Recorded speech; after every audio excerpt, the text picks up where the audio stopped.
কলকাতা পুরসভার পাশাপাশি এবার যদি একবার সামগ্রিকভাবে রাজ্যের ছবিটা দেখি তাহলে রাজ্যের 121টি পুরসভার মধ্যে 69টিতেই এগিয়ে রয়েছে গেরুয়া শিবির।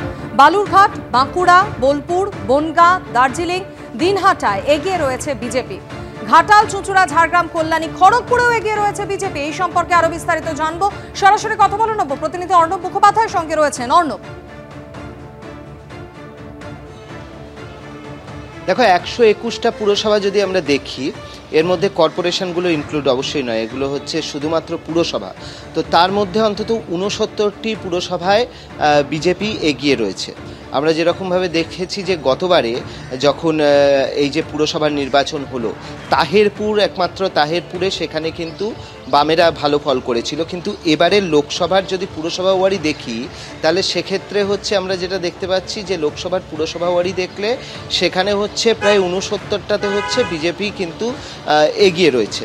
অন্যদিকে দুটিতে কংগ্রেস, একটা হচ্ছে ধুলিয়ান আর একটা হচ্ছে বহরমপুর, আর বাদবাকি হচ্ছে মূলত তৃণমূল সেখানে দাপট দেখিয়েছে। এর মধ্যে একটি বা দুটি টাই রয়েছে, কিন্তু মূলত তৃণমূল দাপট দেখিয়েছে। তো বিজেপি কোনগুলো পুরসভা রয়েছে সেগুলো যদি আমরা একবার নজর দেখি তাহলে অন্তত যেরকম দেখা যাচ্ছে আলিপুরদুয়ার যেরকমভাবে রয়েছে, বালুরঘাট রয়েছে, এবং তার পাশাপাশি আমরা দেখতে পাচ্ছি যে বোলপুর মিউনিসিপ্যালিটির আরেকটা জিনিস বলে দিই যে বোলপুরে এখানে অনুব্রত মণ্ডল যে ওয়ার্ড, সেই ওয়ার্ডেও কিন্তু বিজেপি এগিয়ে আছে এমনটাই জানা যাচ্ছে।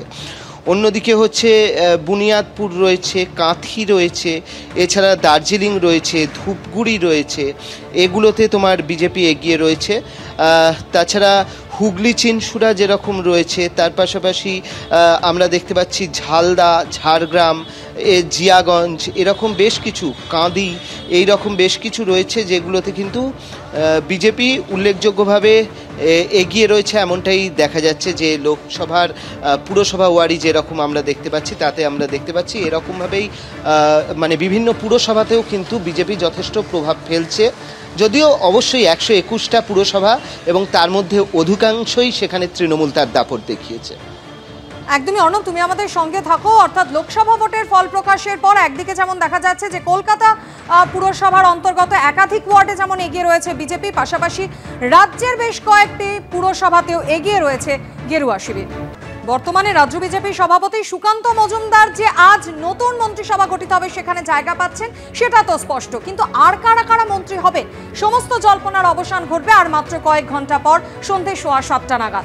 আর নতুন মন্ত্রিসভার শপথের আগেই আজ প্রধানমন্ত্রীর বাসভবনে চা চক্রের আয়োজন করা হয়, যেখানে যোগ দিয়েছিলেন অমিত শাহ, জেপি নাড্ডা, ধর্মেন্দ্র প্রধান।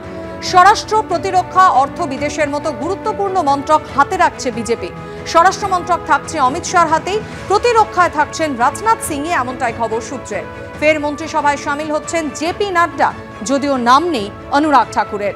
মন্ত্রিত্ব থাকছে এস জয়শঙ্কর, অশ্বিনী বৈষ্ণব, নীতিন গডকরি, পীযূষ গোয়েল, প্রহ্লাদ যোশী, অর্জুন রাম মেঘওয়ালও ফিরছেন মন্ত্রিত্বে, এমনটাই এখনো পর্যন্ত সূত্রের খবর। মধ্যপ্রদেশের প্রাক্তন মুখ্যমন্ত্রী শিবরাজ সিং চৌহানও এবার মোদীর মন্ত্রিসভায় জায়গা পেতে চলেছেন।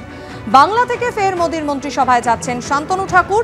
অন্যদিকে জেডিইউ থেকে ডাক পেয়েছেন রামনাথ ঠাকুর, টিডিপির পি চন্দ্রশেখর, রামমোহন নাইডুও হচ্ছেন মোদীর মন্ত্রী। এলজেপির চিরাগ পাসওয়ান, হামের জিতন রাম মাঝি থাকছেন নতুন এই মন্ত্রিসভায়। আরএলডির জয়ন্ত চৌধুরী এবং শিন্ডে শিবসেনার প্রতাপ রাও যাদবকেও রাখা হচ্ছে তৃতীয় মোদী মন্ত্রিসভায়।